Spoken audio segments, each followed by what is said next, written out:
Bismillahirrahmanirrahim. Assalamu alaikum dear students. Hope you are all fine. Dear students, we are going to start 4th lecture. Open your book. आज हम page number 3 की reading start करेंगे. When we talk about the earth and its movement, when we talk जब हम बात करते हैं about the earth ज़मीन के मुतालिक and its movement और इसकी हरकत के मुतालिक बात करते हैं. We use some special words. We use हम इस्तेमाल करते हैं special words ख़ास अल्फाज. Here are some that you should know. इसके बारे हमें जानना चाहिए. Orbit मेदाद. The path of the earth ज़मीन का रास्ता. Round the sun सूरज के चारों तरफ. Other planets and satellites also have orbit. Students, look at this diagram.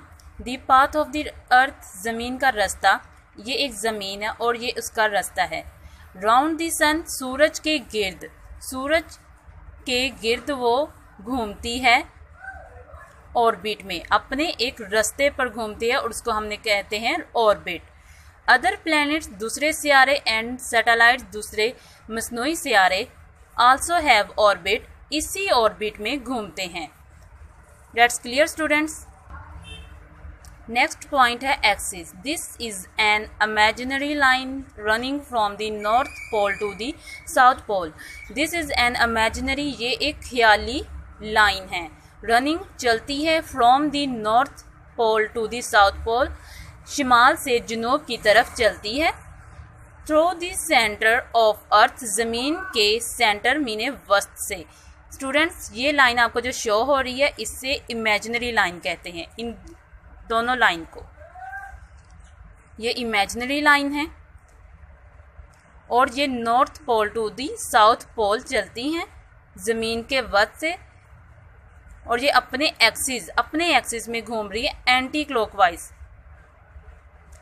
और ये अपने एक्सिस में घूमती हैं anti clockwise. The earth is tilted at 23.5 degree on its axis और ज़मीन झुकी हुई है अपने एक्सिस में 23.5 degree. Students, highlight this line कि ज़मीन अपने महवर में झुकी हुई है कितने डिग्री? 23.5. नेक्स्ट पॉइंट है equator. An imaginary line that runs all the way round the middle of the earth ज़मीन के मिडल राउंड करती है एक इमेजिनरी लाइन, एक ख्याली लाइन. और ये हमें शो हो रही है डायग्राम में कि एक लाइन है जो मिडल ऑफ द अर्थ है और इस लाइन को कहते हैं इक्वेटर खत इस्तवा. हेमिस्फेयर. हेमी मीन्स हाफ, मीने आधा.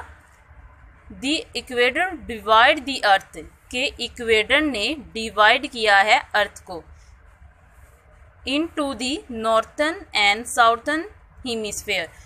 जब इस ज़मीन को दो हिस्सों में डिवाइड कर दिया है तो फर्स्ट वाले हिस्से को कहा है उन्होंने नॉर्थन हेमिस्फेयर और southern hemisphere. That's clear students. Cardinal directions. The 4 main point of a compass के एक कंपस के 4 मेन पॉइंट होते हैं. कितने पॉइंट होते हैं? 4. ये एक कंपस बनाया है मैंने डायग्राम में. East, north, west, south. इसके 4 मेन पॉइंट होते हैं. North, south, east and west are called cardinal direction और इसको हम क्या कहते हैं? Cardinal direction. स्टूडेंट्स, आज हमने 5 पॉइंट्स स्टडी किए हैं. Orbit, axis, equator, hemisphere, cardinal directions. Reading is complete, so revise it and today lecture is over. अल्लाह हाफिज़.